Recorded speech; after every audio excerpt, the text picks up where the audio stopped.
तो hello students, welcome to study 24। कैसे हैं आप सब? आई होप सब बहुत अच्छे होंगे। उनकी एग्जामिनेशन की प्रिपरेशन बहुत ही अच्छी तरीके से चल रही होगी। तो भाई स्क्राइब के रिगार्डिंग आपका एसएससी ने एक ऑफिशियल नोटिस अपने अपलोड करा है साइट पर कि स्क्राइब की आपको पता है क्या क्या गाइडलाइंस होती हैं, कौन सा स्क्राइब आप लेकर जा सकते हैं। जो भी हमारे पीडब्ल्यूडी कैंडिडेट्स हैं तो जिनको स्क्राइब की नीड होती है तो उसके रिगार्डिंग क्या गाइडलाइंस हैं उस पर मैं प्रॉपर ऑलरेडी आप लोगों की अच्छे से वीडियो बना चुकी हूँ।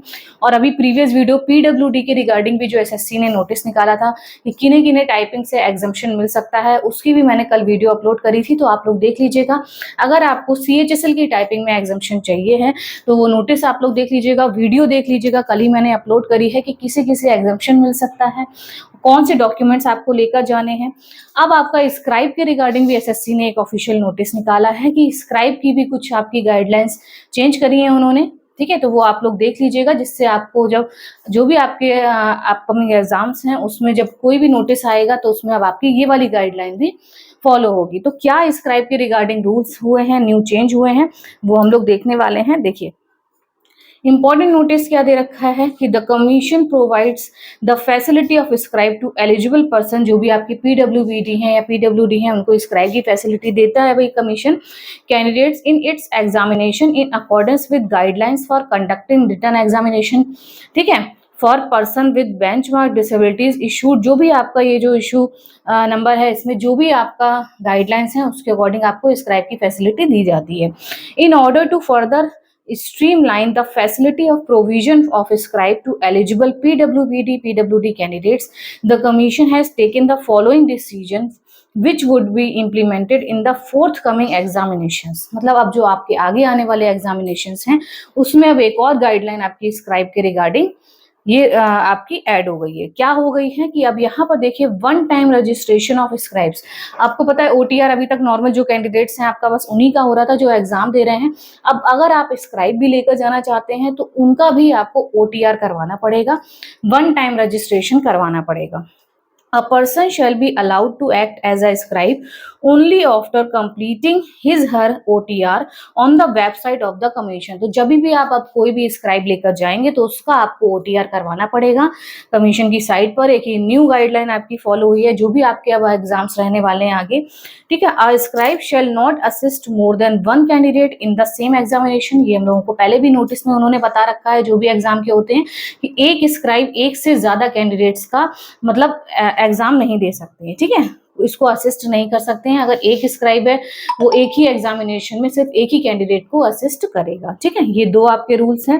फिर आपका है further as already stipulated in the notice of examination published by the commission, it is reiterated that a candidate applying for an examination can not act as a scribe for another candidate. मतलब अगर आप किसी exam में participate कर रहे हैं, exam दे रहे हैं, तो आप किसी और कैंडिडेट के लिए स्क्राइब के रूप में काम नहीं कर सकते हैं, उसको असिस्ट नहीं कर सकते हैं। अगर आप भी वही एग्जाम दे रहे हैं तो आपका जो स्क्राइब है वो एक तो एग्जाम में नहीं बैठना चाहिए वो वाला, और उसको एक से ज्यादा कैंडिडेट को वो असिस्ट नहीं कर सकता है। ठीक है, ये आपका जो नोटिस था जिसमें प्रीवियस वीडियोज में भी आपको समझाया है कि स्क्राइब की क्या फैसिलिटीज हैं, क्या गाइडलाइंस हैं, उसमें सारे हर नोटिस में आपकी ये चीजें आपकी होती हैं। इंपॉर्टेंट क्या हुआ है इस बार कि ओटीआर भी अब आपको स्क्राइब का करवाना पड़ेगा। Appropriate provisions to give effect to the aforesaid decisions taken by the commission will be included in the future notice of examination। जो भी आपके प्रोविजंस हैं वो आपको फर्दर मिलते रहेंगे, जो भी आपकी फ्यूचर की एग्जामिनेशंस हैं उनमें वो आप कमीशन की वेबसाइट पर प्रॉपर चेक करते रहिए। ठीक है, however in case of those examination where notice of examination have already been published, मतलब जिनके नोटिस आ चुके हैं, separate notice wherever applicable, जहां पर भी नीड होगी सेपरेट नोटिस उनका निकाला जाएगा अलग से साइट पर। For each such examinations will be published on the website of the commission for information of the candidates. The candidates are therefore advised to visit the website. जिनके भी examination के notice आ चुके हैं, अगर उनको कोई उसमें गाइडलाइन देनी होगी स्क्राइब के रिगार्डिंग है, जो भी प्रोविजन है उन्हें बताना होगा, तो वो अलग से उसका क्या करेंगे, साइट पर नोटिस निकालेंगे। तो आप प्रॉपर साइट पर चेक करते रहिए। जैसे ही स्क्राइब के रिगार्डिंग आपका प्रॉपर नोटिस आया हुआ है तो उन्होंने बोला है कि फर्दर इन्फॉर्मेशन के लिए आपको एसएससी की साइट पर विजिट करते रहना है, चेक करते रहना है। तो ये स्क्राइब के रिगार्डिंग आपकी पूरी जो गाइडलाइन चेंज हुई है, जो रूल एक नया ऐड हुआ है कि भाई उनका भी आपको ओटीआर करवाना पड़ेगा। क्या कराना पड़ेगा? स्क्राइब का ओटीआर कराना है।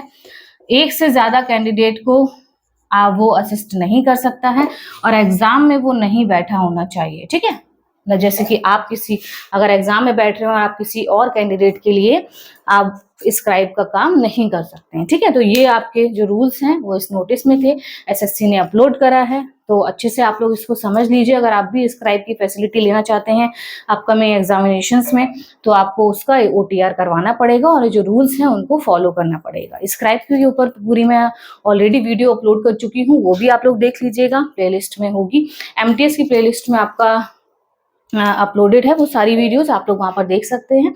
बाकी अगर आपकी कोई क्वेरी रहती है, डायरेक्ट आपको कॉल पर मुझसे बात करनी है, कोई डाउट है, तो मैं पूरा ट्राई करूंगी आपका डाउट क्लियर करने का। उसके लिए कॉन्टैक्ट नंबर है, ये स्कैनर है, पेड कंसल्टेंसी रहती है कॉल पर बात करने के लिए। अगर आपको डायरेक्ट पर्सनली कॉल पर बात करनी है तो 100 रुपीज आपको पे करने पड़ेंगे, तो आप डायरेक्ट मुझसे कॉल पर बात कर लेंगे, ठीक है। बाकी अकाउंट से रिलेटेड भी कोई अगर आपका वर्क रहता है, आपको पता है मैं टीचर के साथ साथ अकाउंटेंट भी हूँ, आईडीआर, पीएफ, जीएसटी, जो भी आपके अकाउंट से रिलेटेड वर्क रहते हैं आप लोग करवा सकते हैं, अपनी फैमिली रिलेटिव्स का, अपना, ठीक है। तो जो भी वर्क है आप लोग करवा सकते हैं अकाउंट से रिलेटेड, बहुत ही मिनिमम चार्जेस में सारे वर्क आपके यहाँ पर हो जाएंगे। उसके लिए भी यही आपका कॉन्टैक्ट नंबर है। तो मिलते हैं फिर आपको नेक्स्ट वीडियो में। चैनल को सब्सक्राइब कर लीजिएगा और वीडियो को शेयर कर दीजिएगा, ताकि जिनको भी स्क्राइब की फैसिलिटी लेनी है तो उनको पता लगे कि भाई अब क्या आपके न्यू रूल हो गया है, क्या गाइडलाइन हो गई है, ठीक है। तो मिलते हैं फिर आपको नेक्स्ट वीडियो में। टेलीग्राम ग्रुप में ऐड हो जाइएगा, लिंक डिस्क्रिप्शन बॉक्स में मेंशन है। चैनल को सब्सक्राइब कर लीजिएगा, वीडियो को लाइक शेयर कर लीजिएगा। Thank you.